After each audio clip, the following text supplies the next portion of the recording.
Hello बच्चों, देखिए अभी हम लोग झारखंड बोर्ड इंटरमीडिएट एग्जाम 2024 के लिए क्लास 12 इकोनॉमिक्स यानी अर्थशास्त्र में most very very important 2 marks वाला क्वेश्चन आंसर को पढ़ेंगे। तो चलिए वीडियो को शुरू करते हैं। देखिए सवाल नंबर 1 से अर्थव्यवस्था की कोई दो केंद्रीय समस्याओं को लिखें। आंसर पहला है क्या उत्पादन किया जाए और कितनी मात्रा में। दूसरा है कैसे उत्पादन किया जाए। ठीक है, एक और होता है उत्पादन किसके लिए किया जाए, लेकिन आपको कोई दो केंद्रीय समस्या ही लिखना है। तो लिखिएगा पहला क्या उत्पादन किया जाए और कितनी मात्रा में, दूसरा उत्पादन कैसे किया जाए। अगला सवाल 2 नंबर है एक केंद्रीकृत योजनाबद्ध अर्थव्यवस्था के अंतर्गत योजना का निर्माण कौन करता है। आंसर होगा सरकार या केंद्रीय सत्ता द्वारा। लेकिन आपको क्वेश्चन देगा कि बाजार अर्थव्यवस्था में समस्याओं का समाधान कैसे होता है, तो उसका आंसर होगा कीमत तंत्र द्वारा यानी मांग एवं पूर्ति के द्वारा। आगे देखिए सवाल नंबर 3 अर्थशास्त्र की दो शाखाओं के नाम लिखिए। आंसर होगा पहला व्यष्टि अर्थशास्त्र यानी सूक्ष्म अर्थशास्त्र, दूसरा होगा समष्टि अर्थशास्त्र यानी व्यापक अर्थशास्त्र, माइक्रो इकोनॉमिक्स, मैक्रो इकोनॉमिक्स। आगे देखिए सवाल नंबर 4 मार्शल के द्वारा दी गई अर्थशास्त्र की परिभाषा लिखिए। आंसर अर्थशास्त्र मानव कल्याण का विज्ञान है। याद रखिएगा, अर्थशास्त्र मानव कल्याण का विज्ञान है, मार्शल के द्वारा दी गई अर्थशास्त्र की परिभाषा है। आगे देखिए सवाल नंबर 5 व्यष्टि एवं समष्टि चर के दो दो उदाहरण दें। आंसर व्यष्टि चर हो जाएगा व्यक्तिगत फर्म या उद्योग, एक उपभोक्ता का व्यवहार, और समष्टि चर हो जाएगा राष्ट्रीय आय, सामान्य कीमत स्तर। आगे देखिए सवाल नंबर 6 एडम स्मिथ द्वारा रचित पुस्तक का नाम लिखें। Answer an inquiry into the nature and causes of wealth of nation, जो 1776 में प्रकाशित किया गया है। आगे देखिए 7 नंबर उस वक्र का नाम बताइए जो दो वस्तुओं एवं सेवाओं के अधिकतम संभव उत्पादन संयोगों को दर्शाता है। आंसर होगा उत्पादन संभावना वक्र यानी पीपीसी। आगे देखिए सवाल नंबर 8 नंबर क्वेश्चन पढ़िए। आर्थिक क्रिया क्या है। आंसर वह सभी क्रियाएं जिनसे मनुष्य को आय रोजगार यानी धन की प्राप्ति होती है आर्थिक क्रियाएं कहलाती है। उदाहरण वस्तुओं एवं सेवाओं का उत्पादन, विनिमय आदि। आगे देखिए सवाल नंबर 9 प्रिंसिपल्स ऑफ इकोनॉमिक्स पुस्तक किसने लिखा है। क्या बोला, प्रिंसिपल्स ऑफ इकोनॉमिक्स पुस्तक किसने लिखा है। आंसर होगा अल्फ्रेड मार्शल ने 1890 में। आगे देखिए सवाल नंबर 10 दुर्लभता संबंधी अर्थशास्त्र की परिभाषा किसने दिया। आंसर लॉर्ड रॉबिन्स ने। आगे देखिए सवाल नंबर 11 उपयोगिता यानी यूटिलिटी क्या है। आंसर किसी वस्तु या सेवा के अंदर छुपा हुआ वह संतुष्टि गुण जो मनुष्य की आवश्यकता को पूरा करता है उसे उपयोगिता कहते हैं। आगे देखिए सवाल नंबर 12 सीमांत उपयोगिता किसे कहते हैं। मार्जिनल यूटिलिटी सीमांत उपयोगिता किसे कहते हैं। आंसर किसी वस्तु की एक अतिरिक्त इकाई के उपभोग करने से कुल उपयोगिता यानी टोटल यूटिलिटी में जो वृद्धि परिवर्तन होती है उसे उस इकाई की सीमांत उपयोगिता एमयू कहते हैं। अर्थात एमयू बराबर हो जाएगा डेल्टा टीयू बटा डेल्टा क्यू, यानी किसी वस्तु का एक अतिरिक्त इकाई का उपभोग करने से, प्रयोग करने से कुल उपयोगिता में जो परिवर्तन या वृद्धि होती है उसे उस इकाई की सीमांत उपयोगिता मार्जिनल यूटिलिटी एमयू कहते हैं। एमयू बराबर फॉर्मूला होता है डेल्टा टीयू बटा डेल्टा क्यू। आगे देखिए सवाल नंबर 13 कुल उपयोगिता किसे कहते हैं। टोटल यूटिलिटी क्या है।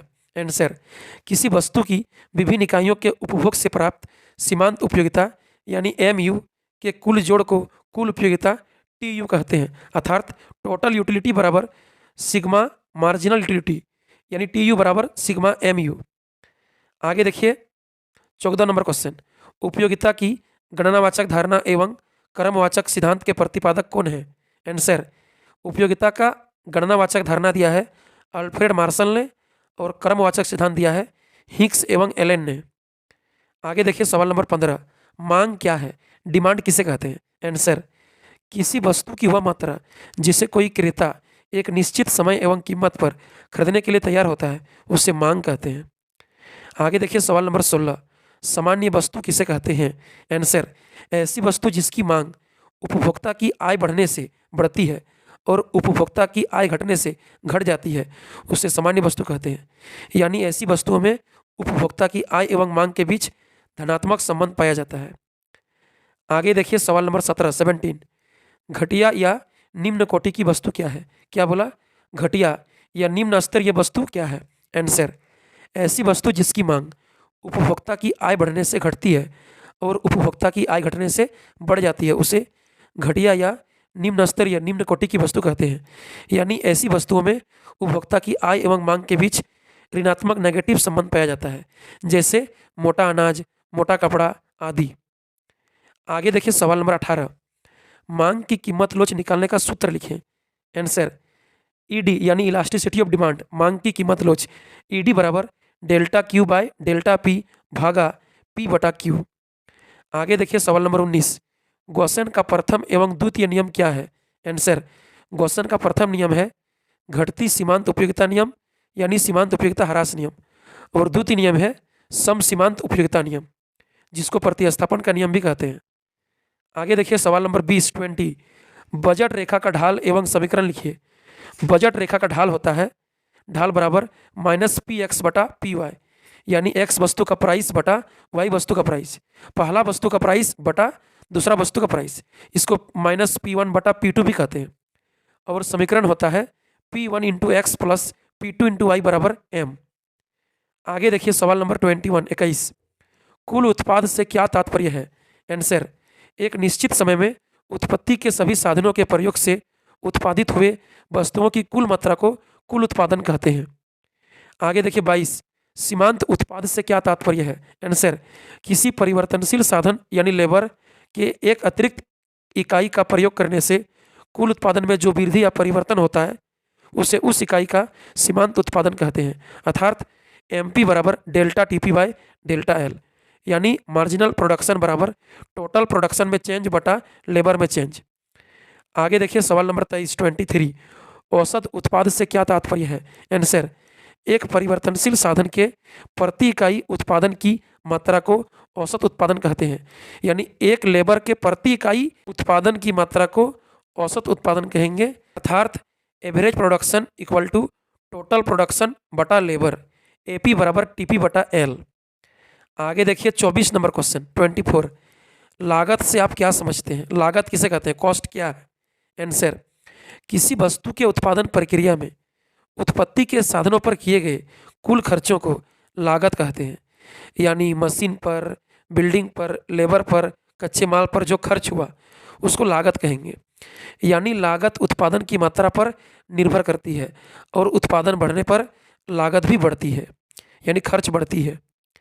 आगे देखिए सवाल नंबर 25 औसत लागत एवं सीमांत लागत वक्र कैसे दिखाई देते हैं? आंसर, अंग्रेजी के यू अक्षर की तरह, ठीक है। एसी और एमसी एवरेज कॉस्ट और मार्जिनल कॉस्ट, औसत लागत एवं सीमांत लागत अंग्रेजी के यू अक्षर की तरह दिखाई देते हैं। आगे देखिए 26 नंबर क्वेश्चन पूर्ण प्रतियोगिता बाजार में AR एवं MR में क्या संबंध होता है? पूर्ण प्रतियोगिता यानी परफेक्ट कंपटीशन मार्केट में AR बराबर MR होता है, औसत आगम बराबर सीमांत आगम होता है। आगे देखिए 27 पूर्ति क्या है? सप्लाई किसे कहते हैं? आंसर, किसी वस्तु की वह मात्रा जिसे कोई विक्रेता एक निश्चित समय एवं कीमत पर बेचने के लिए तैयार होता है उसे पूर्ति कहते हैं, और जो बेचने के लिए गोदाम में स्टॉक रखता है, जमा रखता है, उसको स्टॉक बोलेंगे। आगे देखिए 28 नंबर क्वेश्चन पूर्ति के विस्तार से आप क्या समझते हैं?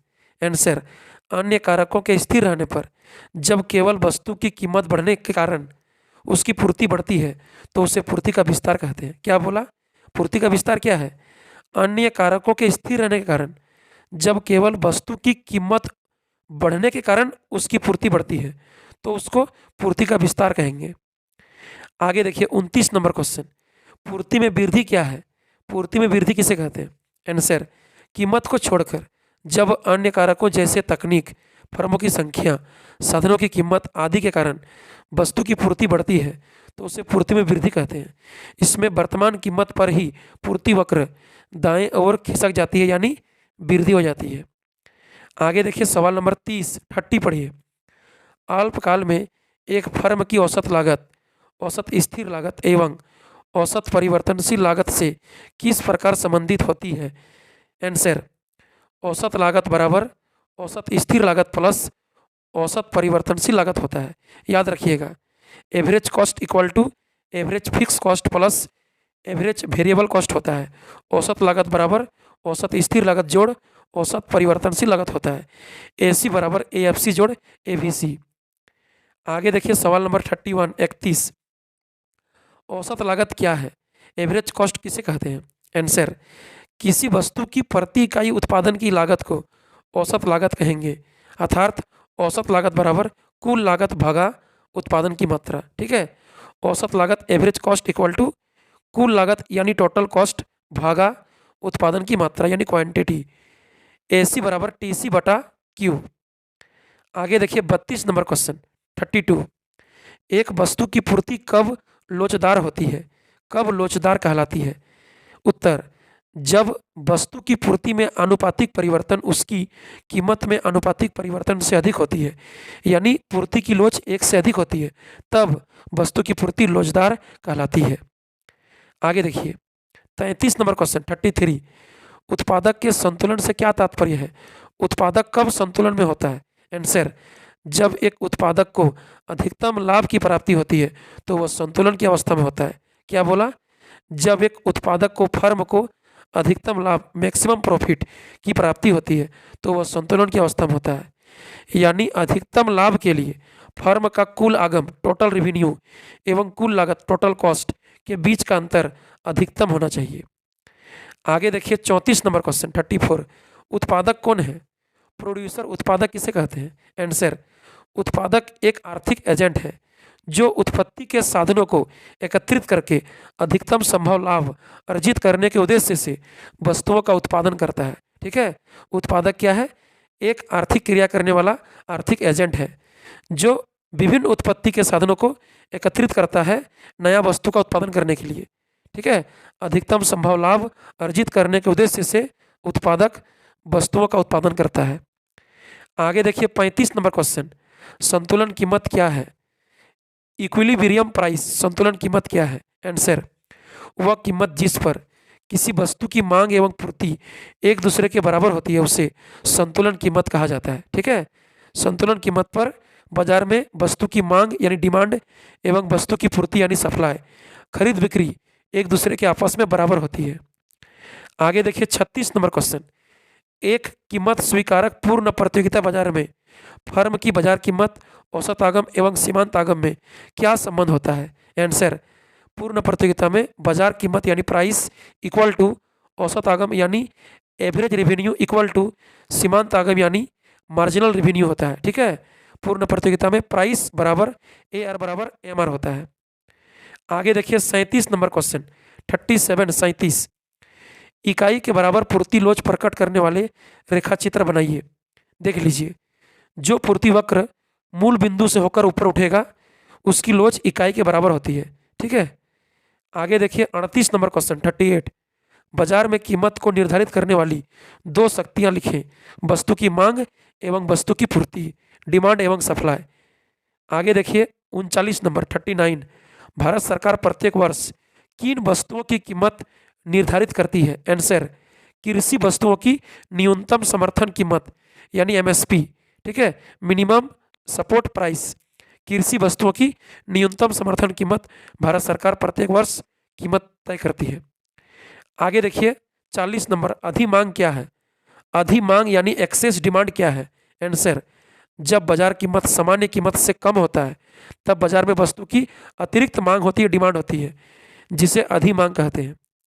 आगे देखिए 41 41 नंबर क्वेश्चन पढ़िए 41 अधिपूर्ति क्या है? एक्सेस सप्लाई क्या है? आंसर, जब बाजार कीमत सामान्य कीमत से अधिक होती है तब बाजार में उत्पादक वस्तु की अतिरिक्त पूर्ति होती है, उत्पादक वस्तु की अतिरिक्त पूर्ति करती है, पूर्ति अधिक होती है, जिसे अधिपूर्ति एक्सेस सप्लाई कहते हैं। आगे देखिए 42 नंबर क्वेश्चन 42 प्रतिस्पर्धा रहित बाजार के नाम लिखिए। एक ऐसा बाजार का नाम लिखना है जिसमें कंपटीशन नहीं होता है। प्रतिस्पर्धा रहित यानी प्रतियोगिता नहीं होती है। आंसर होगा एकाधिकार, मोनोपोली मार्केट, जिसमें एक ही विक्रेता होते हैं, एकाधिकार बाजार कहते हैं। आगे 43 देखिए 43। किस बाजार संरचना में कीमत और उत्पादन पर फर्म का पूर्ण नियंत्रण होता है? नए फर्मों के प्रवेश पर प्रतिबंध रहता है और फर्म ही उद्योग होता है। आंसर होगा एकाधिकार बाजार में। ठीक है, एकाधिकार बाजार में एक ही फर्म होती है, यानी फर्म ही उद्योग कहलाता है।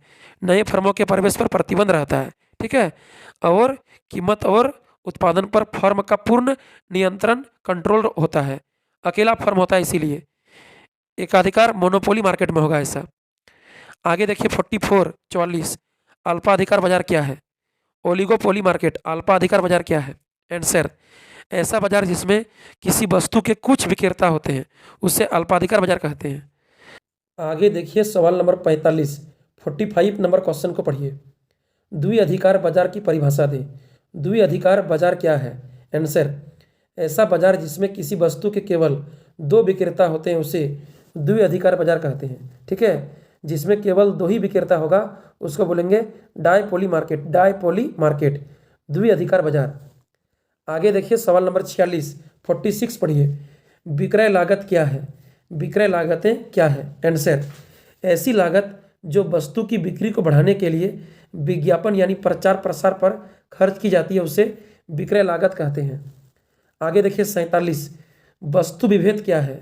वस्तु विभेद किसे कहते हैं? आंसर एक वस्तु जिसकी बाजार में कई किस्में होती है तथा एक दूसरे के निकट स्थानापन्न होती है, वस्तु विभेद कहलाता है। देखिए वस्तु विभेद का अर्थ होता है कि अलग अलग वस्तु का काम एक होता है, एक ही काम करने वाला होता है, लेकिन कंपनी किस्म अलग अलग होता है। ठीक है, आपस में निकट स्थानापन्न होगा, विभेदीकृत होगा, लेकिन काम एक करेगा। अलग अलग कंपनी का अलग अलग वस्तु, उसको बोलेंगे वस्तु विभेद। आगे देखिए सवाल नंबर 48 कीमत विभेद से क्या तात्पर्य है? कीमत विभेद क्या है? आंसर जब एकाधिकारी अपनी वस्तु की विभिन्न इकाइयों को अलग अलग कीमतों पर बेचता है तो उसे कीमत विभेद कहते हैं। क्या बोला? जब एकाधिकार बाजार में, मोनोपोली मार्केट में, एकाधिकारी व्यक्ति, एक अकेला विक्रेता अपनी वस्तु की विभिन्न इकाइयों को अलग अलग कीमतों पर बेचता है तो उसे कीमत विभेद कहेंगे। आगे देखिए 49 पढ़िए। उस बाजार को क्या कहते हैं जिसमें एकाधिकार एवं प्रतियोगिता दोनों का अस्तित्व होता है? उसको बोलेंगे एकाधिकारी प्रतियोगिता। ठीक है, एकाधिकारी प्रतियोगिता बोलेंगे। एकाधिकारी प्रतियोगिता के बारे में चैम्बरलिन ने विचार दिया था। ठीक है, जिसमें एकाधिकार एवं प्रतियोगिता दोनों पाया जाएगा, उस बाजार को बोलेंगे एकाधिकारी प्रतियोगिता, जिसका विचार चैम्बरलिन ने दिया था। आगे देखिए 50 नंबर अंतिम क्वेश्चन पढ़िए। किस बाजार में कीमत एवं सीमांत लागत में समानता पाई जाती है? पूर्ण प्रतियोगिता में। याद रखिएगा, पूर्ण प्रतियोगिता बाजार में कीमत एवं सीमांत लागत में समानता पाई जाती है। लेकिन बोलेगा किस बाजार में कीमत सीमांत लागत से अधिक होती है, तो आंसर होगा एकाधिकार बाजार में। ठीक है, कीमत सीमांत लागत से अधिक होती है एकाधिकार बाजार में, मोनोपोली मार्केट में, लेकिन कीमत सीमांत लागत के बराबर होती है। कीमत और सीमांत लागत में समानता पाई जाती है पूर्ण प्रतियोगिता में। ठीक, तो चलिए अभी हम लोग मोस्ट वेरी इंपॉर्टेंट 2 मार्क्स वाला इकोनॉमिक्स में क्वेश्चन आंसर को देखें। आप लोग सभी इस वीडियो को अपने सभी नए दोस्तों के साथ शेयर कीजिएगा। मिलेंगे फिर अगली वीडियो में, तब तक के लिए बाय बाय, थैंक यू।